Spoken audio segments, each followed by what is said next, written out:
The door that shouldn't exist. Lena had always felt something was wrong with her new house. It wasn't just the way the old wooden floors creaked even when she stood still, or how the lights flickered at random times. It was something deeper, an unsettling presence she couldn't quite name, but she dismissed it as paranoia, the natural discomfort of living alone for the first time. That was until she found the door. She had lived there for 2 months before noticing it. It was in the basement, hidden behind a rotting wooden shelf that looked like it had been there for decades. When she moved the shelf aside, her breath caught in her throat. There, in the dim glow of her flashlight, was a door that shouldn't exist.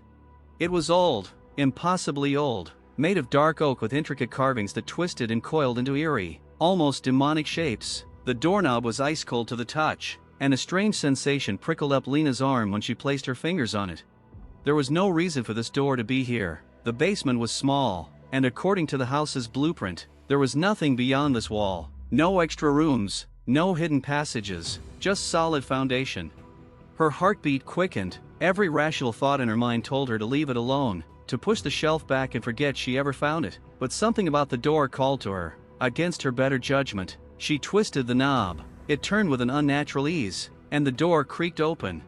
Beyond it was darkness. An impossibly long hallway stretched before her, far too deep to fit within the dimensions of her house. The walls were lined with faded wallpaper, peeling in long, jagged strips, and the air smelled damp, like rot and something metallic.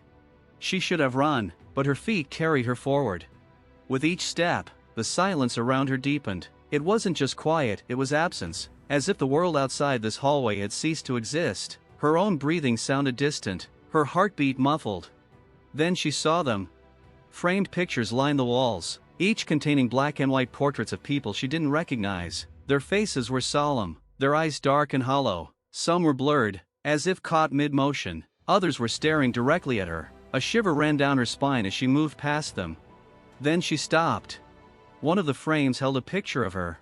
Her own face, her own expression frozen in time. But she didn't remember taking this photo. She was dressed in the same clothes she wore now. The edges of the photograph curled as if aged for decades, and beneath the frame, etched into the wall, was her name, Lena. Her breath came in ragged gasps. This was wrong. This was impossible. A low whisper echoed through the hallway. Go back. She turned sharply, her flashlight flickering. The hallway stretched endlessly before her, yet something in the shadows shifted, moved. She ran. Her footsteps pounded against the wooden floor as the walls around her seemed to close in. The faces in the frames blurred, their mouths twisting into silent screams. The whispers grew louder, merging into a cacophony of unintelligible voices. The door loomed ahead, just within reach. She lunged for it, slamming it shut behind her. Silence.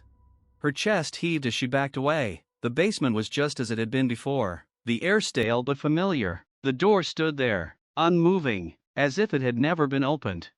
Heart still hammering, she grabbed the wooden shelf and shoved it back into place, barricading the door from sight. She didn't want to see it again, didn't want to remember. That night, she barely slept. Every time she closed her eyes, she saw the photo, her face, her name, and the shifting darkness behind her. Days passed, but the unease never left. The house felt different now, as if something had changed the moment she opened that door. She swore she could hear whispers in the night, creeping from the floorboards. Sometimes, she found her furniture slightly moved, objects not quite where she had left them. One evening, as she sat on her couch trying to distract herself with TV, the power flickered, the screen went black, and in its reflection, she saw movement behind her. She turned, heart racing, but the room was empty. Then came the knocking. Slow, measured, coming from the basement. Lena froze. She hadn't told anyone about the door. No one even knew it existed. And yet, something was knocking. Not aggressively, not demanding, just a steady, deliberate rhythm. Knock, knock, knock. She clamped a hand over her mouth to stifle her breathing. Maybe it would stop. Maybe it was just her imagination. But then, the knocking came again. And this time, the door creaked open on its own. The next morning, the neighbors found her front door wide open. The house was empty. No signs of struggle, no forced entry. Her belongings were untouched, her car still parked outside. But Lena was gone. And in the basement, behind the wooden shelf, the door still stood, closed, waiting. A new framed picture had appeared in the hallway beyond it. It was Lena. And this time, she was smiling.